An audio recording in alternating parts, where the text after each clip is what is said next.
Ketika kita menerima energi atau roh tersebut ikut atau masuk dalam tubuh kita, maka itu artinya manusia tidak menggunakan akalnya yang dianugerahkan Allah Subhanahu wa Ta'ala sebagai bukti kesempurnaan manusia.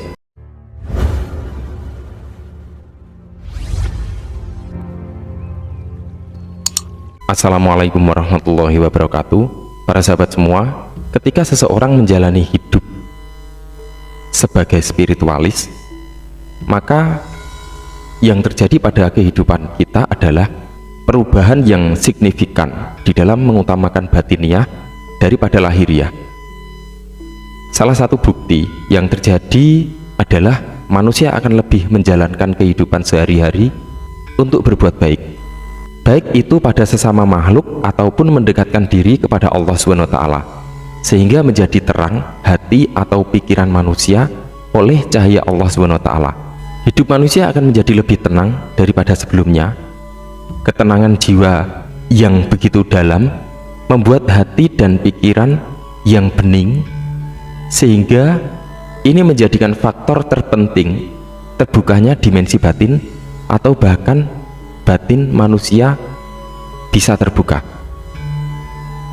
Semakin ini terlatih, maka akan semakin tajam mata batin atau bisa mendapatkan sebuah petunjuk gaib. Seperti contoh sahabat sejati atas nama akun Hawi09 ini mengalami mimpi yang sangat misterius, dan dengan kurun waktu tertentu mimpi tersebut selalu hadir dan selalu berkelanjutan. Langsung saja kita bacakan pertanyaan beliau. Assalamualaikum warahmatullahi wabarakatuh. Izin sharing Syekh, tolong diartikan mimpi saya ini. Saya pernah bermimpi disuruh mencari surat Al-Baqarah ayat 2. Terus beberapa bulan saya didatangi kakek-kakek berjubah putih dan berjenggot panjang putih. Selang beberapa minggu saya didatangi nenek-nenek berjubah putih bersama seekor harimau. Terus kurang lebih 2 atau 3 mingguan kakek-kakek berjubah putih itu datang lagi. Dia hanya tersenyum. Lalu saya bertanya, siapakah kamu? Dia menjawab, saya mau ikut kamu. Terus saya bilang, aku gak mau. Dia bilang, mau gak mau, suka gak suka, pokoknya saya mau ikut kamu. Terus saya bilang, saya gak mau. Kalau kamu masih mau ikut aku akan ruqyah diri. Dia bilang, ruqyahlah, saya gak bakalan hilang. Besoknya saya langsung ruqyah diri ke ustadz, tapi gak ada respon apa-apa. Setelah itu kakek-kakek itu datang lagi pegang tangan saya. Lalu aku tiba-tiba merasakan berada di dekat Ka'bah.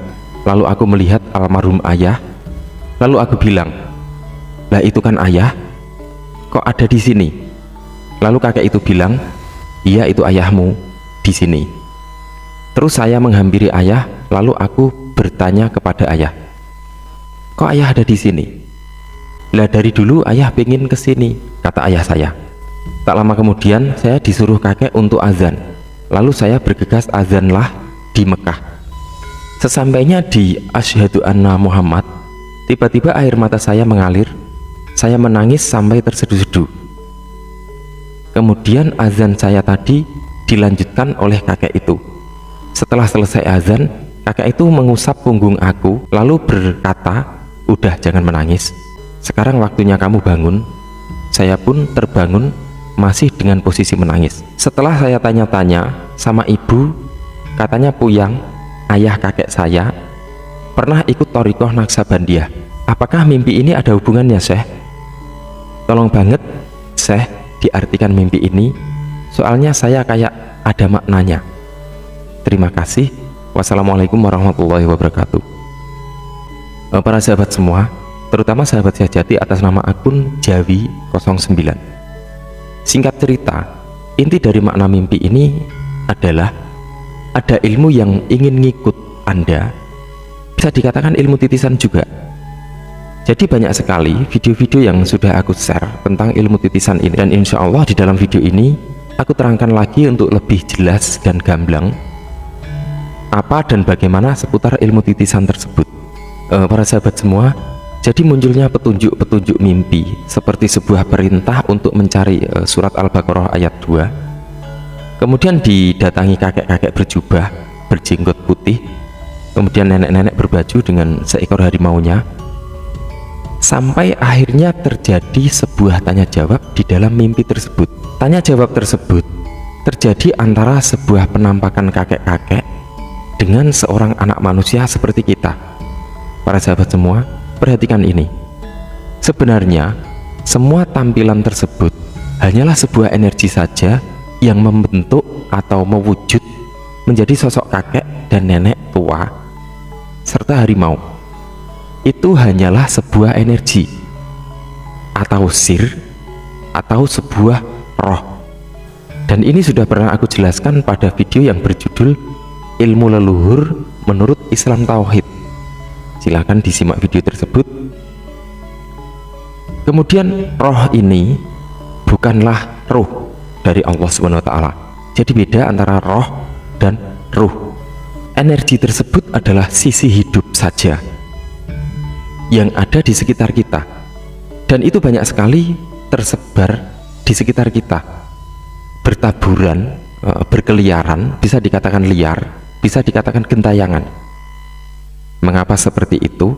Karena dia tidak mampu lagi untuk kembali ke alam ruhnya Allah, dan juga tidak lagi ada di alam dunia ini, tidak memiliki badan untuk bertempat, tidak bisa bersemayam di dalam tubuh, sehingga sir tersebut tidak lagi memiliki akal.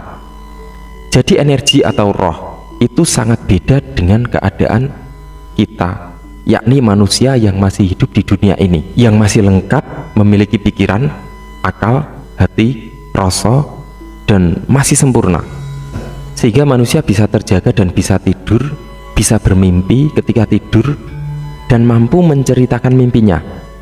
Mimpi itu sendiri adalah sebuah sinyal-sinyal yang terbaca oleh akal kita, yakni manusia yang berakal. Jadi beda sekali dengan sebuah sir atau sisi hidup yang berupa energi hidup yang bertaburan dan berkeliaran di sekitar kita. Mungkin bisa terjadi di situ kondisinya mereka hanya seperti orang yang mimpi untuk selamanya, tidak seperti kita bisa mengartikan dan bisa antisipasi atau bisa menjalaninya sebagai sebuah petunjuk hidup. Tapi mereka tidak bisa. Mereka seperti orang yang mimpi terus tidak pernah bangun. Jadi beda sekali dengan sebuah sir atau sisi hidup yang berupa energi hidup yang bertaburan dan berkeliaran di sekitar kita, yang tidak memiliki akal seperti kita, sehingga tidak bisa berpikir atau memilih jalan baik ataupun buruk di dalam kehidupannya. Dia hanya bisa menempel pada manusia yang mulai memiliki wadah yang kuat atau mulai terbentuk wadah yang kuat di dalam dirinya, dan itu adalah orang-orang yang memiliki jiwa spiritual yang tinggi. Kemudian selanjutnya terjadinya tanya jawab di dalam mimpi. Ini adalah sebuah interaksi. Lalu mengapa bisa terjadi interaksi? Para sahabat semua, sebuah interaksi dan komunikasi itu bisa terjadi karena ada rasa penasaran, atau mungkin sebuah hubungan khusus atau rasa yang tersambung antara kita dengan energi tersebut. Rasa penasaran ini bisa terjadi di kedalaman kehendak manusia. Pahamilah bahwa makna sebuah kehendak ini sangat beda dengan keinginan. Sedikit aku jelaskan secara singkat. Keinginan itu terletak di pikiran dan sudah bersifat lahiriah, sedangkan kehendak masih bersifat batiniah yang terletak di kedalaman batin, mungkin di hati atau akal, belum sampai terlahirkan di pikiran, apalagi diucapkan. Atau bisa dikatakan kehendak adalah keinginan yang masih sangat batin, belum lahir atau belum dipikirkan oleh manusia. Itulah mengapa banyak orang yang tidak memahami bahwa dia berkehendak terhadap sesuatu, seperti contoh berkehendak untuk berkomunikasi atau berinteraksi dengan roh-roh tersebut, karena memang ranahnya masih batin, sehingga Anda tidak tahu bahwa Anda sedang berkehendak, tetapi ini terjadi pada Anda.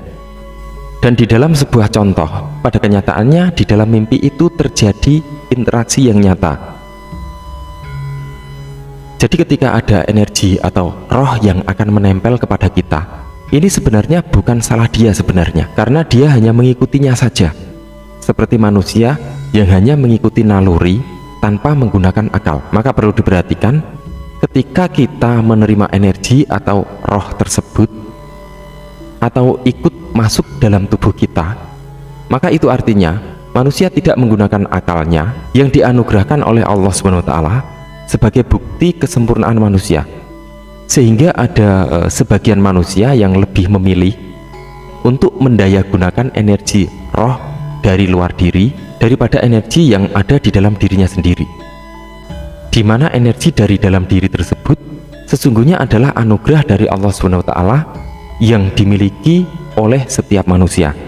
Dan ini dikarenakan manusia sudah mendapatkan titah dari Allah SWT untuk lahir, hidup, dan berkembang di dunia ini.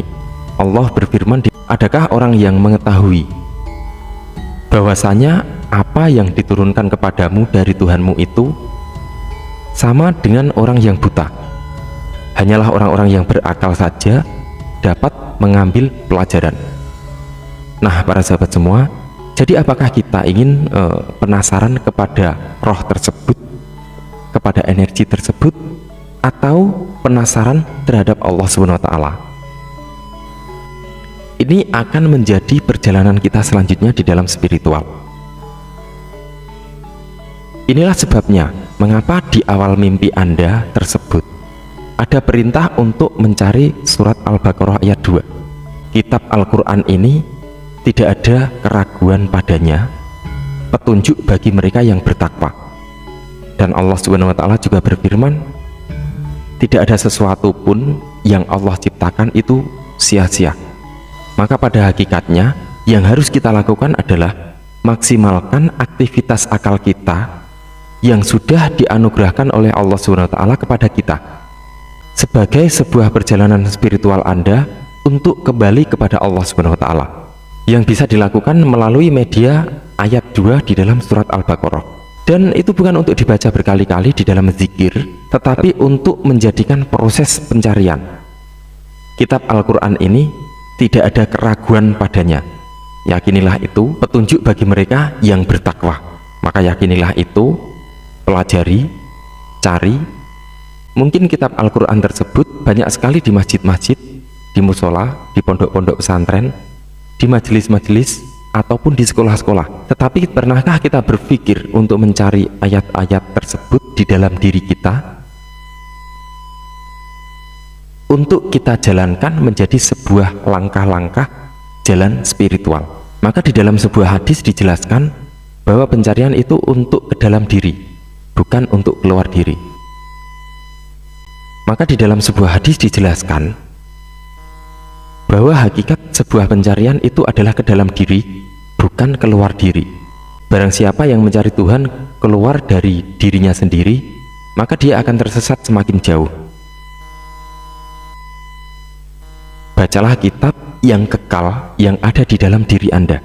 Para sahabat semua, mari kita pelajari kitab-kitab Al-Quran dan meyakini kebenarannya, terutama kitab yang ada di dalam diri, bukan sosok orang tua di dalam tampilan sebuah mimpi yang itu hanya merupakan sebuah energi ruh saja, energi roh saja, tidak lebih.